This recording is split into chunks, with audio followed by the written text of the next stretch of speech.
Honorable and dignified Mr. Masroor sir, my dear schoolmates, brothers and sisters, please accept my warm welcome with the simple Islamic greetings. That's Assalamu alaikum wa rahmatullahi wa barakatuh. Wa alaikum salam wa rahmatullah. Today my name is Saqib Ashraf and going to ask you some general knowledge questions.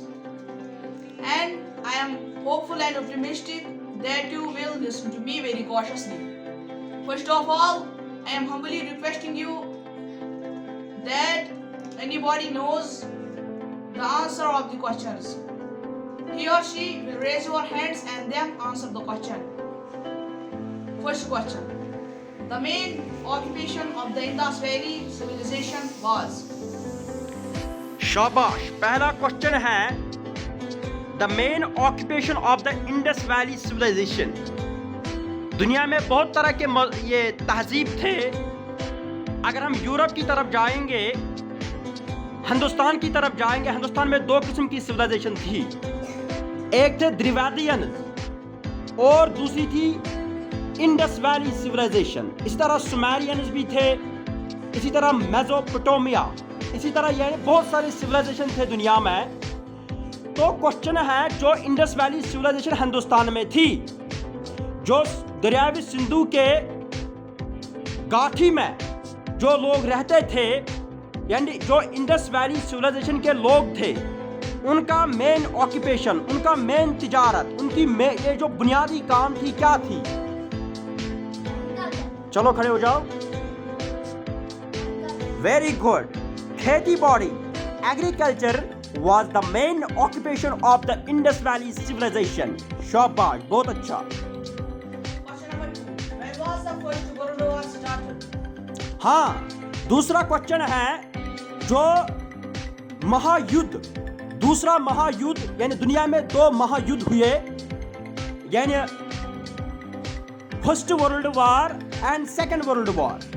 जो पहला महायुद्ध हुआ दुनिया में, जो पहला महायुद्ध हुआ, वो कब हो गया? वेरी गुड, 1914, यानी 1914 ईस्वी में दुनिया में जो पहला महायुद्ध हुआ, वो हुआ 1914 अलाइड एंड एक्सेस ग्रुप के दरमियान। बहुत अच्छा। Question number 3: who was the founder of Jainism? हाँ, क्वेश्चन नंबर 3, जैनिज्म और बुद्धिज्म। हिंदुस्तान में दो किस्म के मज़ाहिब थे, जैनिज्म एंड बुद्धिज्म।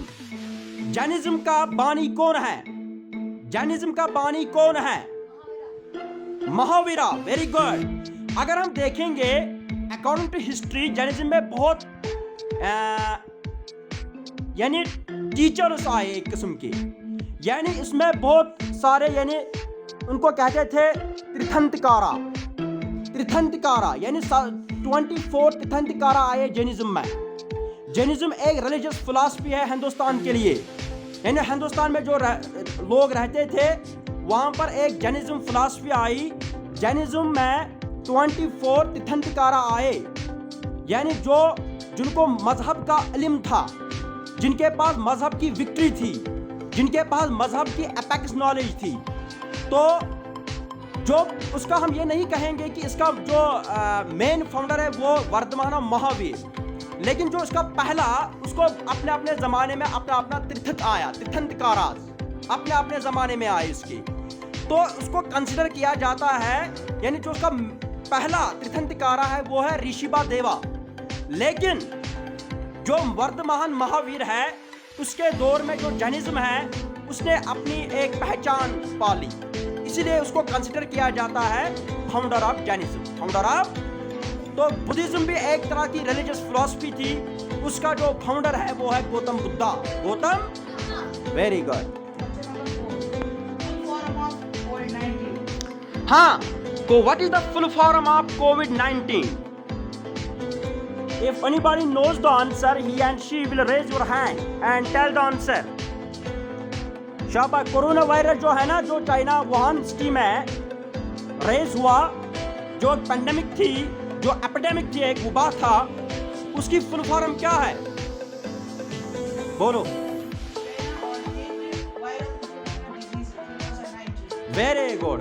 ये चाइना में ओरिजिनेट हुआ एक वायरल इन्फेक्शन था 2019 में। Question number 5. of India? हाँ, हिंदुस्तान का जो एक्सटर्नल अफेयर जो मुल्क के होते हैं, ब्यूरानी किससे, ब्यूरानी ये जो मसाइल होते हैं हिंदुस्तान के यानी अपनी कंट्री के स्टेट के, उसका यानी उनको उन चीज़ों को हैंडल कौन करता है। देखो क्या होते हैं एक्सटर्नल अफेयर्स, यानी जिस तरह यानी हमें यानी अगर हम देखेंगे हिंदुस्तान की एक ये जो आज की फॉरेन पॉलिसी है, वो चाहते हैं कि यूनाइटेड स्टेट्स के साथ हमें अच्छी रिलेशन होनी चाहिए। इसी तरह वो चाहते हैं चाइना के साथ हमें अच्छी रिलेशन होनी चाहिए। इसी तरह वो चाहते हैं कि जो आसियान है, जो सार्क है, या जो पंचशील है, यानी जो नैम है, नॉन अलाइनमेंट मूवमेंट, ये तमाम के तमाम फॉरेन पॉलिसीज है, यानी उनको हैंडल करने के लिए जो एक्सटर्नल अफेयर्स होते हैं मुल्क के, यानी किसी कौम के साथ या किसी देश के साथ, किसी मुल्क के साथ हम मेमोरेंडम ऑफ अंडरस्टैंडिंग करना चाहते हैं, या म्यूचुअल इंटरेस्ट कोऑपरेशन, यानी ये डिसआर्मामेंट होना चाहिए मुल्क में, ये जो अफरा तफरी होती है वो नहीं होना चाहिए मुल्क में, social economic and political development होनी चाहिए, बाकी मुल्कों के साथ हम अपनी जो इकोनॉमी है वो शेयर करेंगे, वहाँ का जो माल है वो अपना यानी उसको इंपोर्ट करेंगे, यहाँ का जो माल है वो एक्सपोर्ट हो जाएगा, यानी इन चीज़ों के साथ डील करना। मुल्क में एक मिनिस्ट्री होती है इसके लिए, एक कैबिनेट होती है इसके लिए, तो जो उस मिनिस्ट्री को सरबराह है, उस मिनिस्ट्री का सरबराह है जो डील करता है external affairs of the state के साथ, वो कौन है? Very good, doctor S Jaishankar. S Jaishankar is the external minister of India. बहुत अच्छा, क्लैप करो इसके लिए।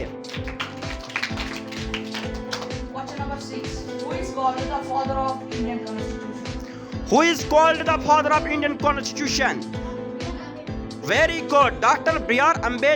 Ambedkar is the father of Indian Constitution.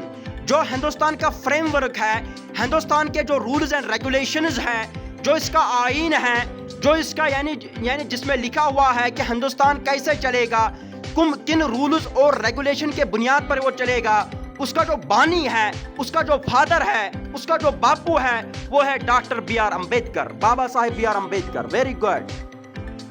Question number 7. Who is the defense minister of India? हाँ, वो हिंदुस्तान का जो दिफाई मिनिस्टर है, जो डिफेंस मिनिस्टर है हिंदुस्तान का, कौन है वो? शाबाश,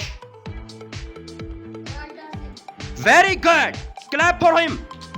Rajnath Singh is the defence minister of India. Very good, बहुत अच्छा। Question number 8. Which is the longest dam in India?